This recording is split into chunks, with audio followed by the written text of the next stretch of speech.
Here is Colin Cowherd saying that the Seahawks resemble a very specific franchise on the other side of the country. The Seahawks are in a little bit of a weird spot. They're becoming the Steelers West. Hall of Fame coach, Hall of Fame quarterback. Seasons aren't ending good. Sputtering. The Steelers' playoff story for the last decade's embarrassing. The Steelers in the last decade have lost, with Tomlin and Big Ben, lost to Tebow, lost to Bortles.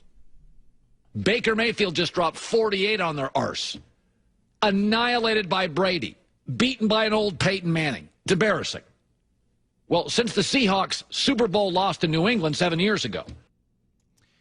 You know, nothing he said there is wrong, and this is something I've long felt about Pittsburgh and Mike Tomlin. He has gotten an awful lot of grace for some of the catastrophic endings to seasons that they have had. And honestly, over the past decade, Danny, I think you could make a strong argument that talent, pound for pound, Pittsburgh had about as much as anybody. And yet, in the playoffs, they consistently found themselves losing to, as he mentioned there, the Jaguars, getting obliterated by New England. So, at least the start of this take, I see where he is going. I do think that perhaps over the last couple of years, there are some similarities between these two franchises.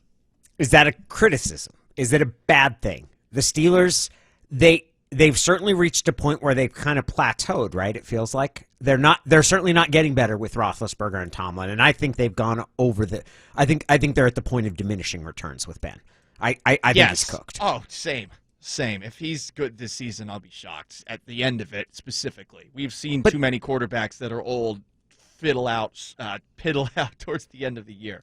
But it feels weird to say that like that is some sort of criticism for a team, right? Like the Steelers, Packers, Seahawks, I guess throw the Chiefs and maybe the Eagles in there as the best teams in the league outside of New England over the past 20 years. Like New England's head and shoulders above everybody. Mm-hmm. And then it's kind of that cluster of teams, right? Like I'm not sure how critical that is of it, as much as it's, yeah, these are two teams that have been able to sustain success, which is really hard in the NFL, but haven't been able to get back to the mountaintop.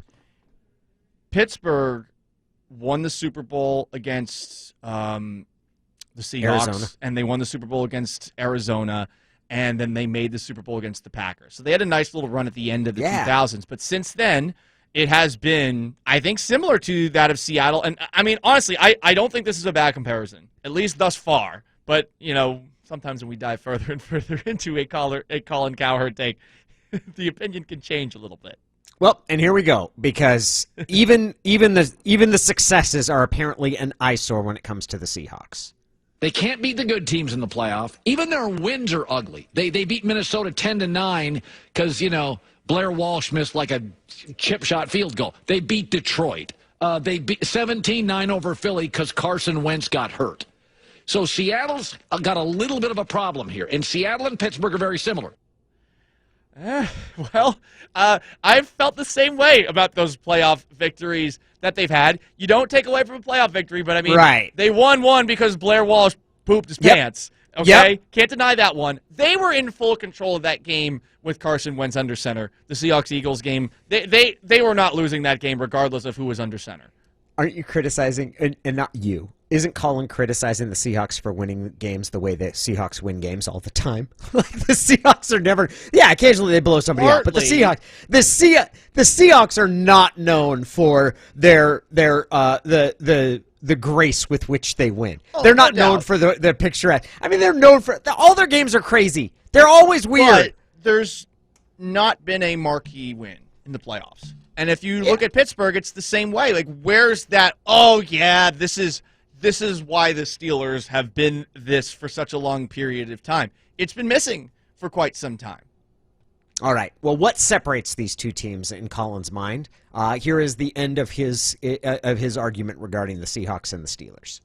The Steelers have a 10-year closing the season problem. The Seahawks have a 7-year closing the season problem. Now, the good news for Seattle fans, whereas Ben is not obsessed, his off seasons are, Bud Light, family time, time with the kids, an occasional yoga class. People joke about that.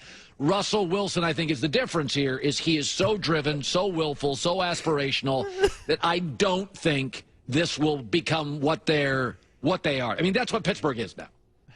Colin makes a very compelling argument, and then he pulls the punch at the end. Because the actual punctuation mark to this argument, which Colin won't make because he won't criticize Russell, the actual punctuation mark is that Russell's just like Ben, and that he appears differently, and he should he have said acts that? Differently. Right. He's much more in shape and focuses on showing you working him out in the offseason, but the end results are the same as Ben. And that he is going to be a quarterback who is known for having more success earlier in his career than later in his career. But Colin can't land that punch. So Colin says the difference between these two teams that I think is similar is the quarterbacks, because their optics are different. That doesn't make any sense. It does to an extent. I mean, Roethlisberger looks like a soup sandwich during the offseason. So, I mean, there's that element where he's right. But at the same time, if you do look at what those two quarterbacks have done from just a, hey, we're going to measure quarterbacks by their wins perspective, it has been very similar of late. Honestly, I can't really disagree with anything that Cowherd brought up there. I think that was a actually well laid out argument. But Russell is basically Ben in a different package, right? I mean, that's what following Colin's train of thought, and I know that he doesn't punctuate it this way.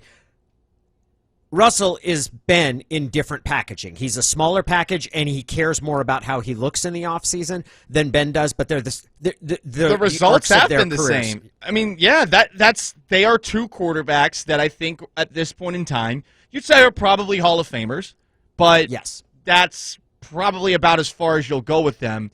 And I don't know if for either of them you're going to say that they were ever the top 2-3 quarterbacks necessarily of the NFL. With Russ, you could maybe make that case over the last couple of years. With Ben, there was probably a stretch where you could have. But yeah, they have been like the fourth, third, at best, quarterbacks in the NFL.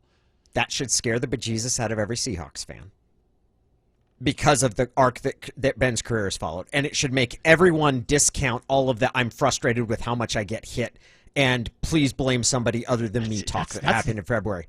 That's the upside. I mean, Colin won't land that punch, but if you feel that way, if that's the comparison you're going for, it is don't pay as much attention to this quarterback. That's the lesson from the Steelers.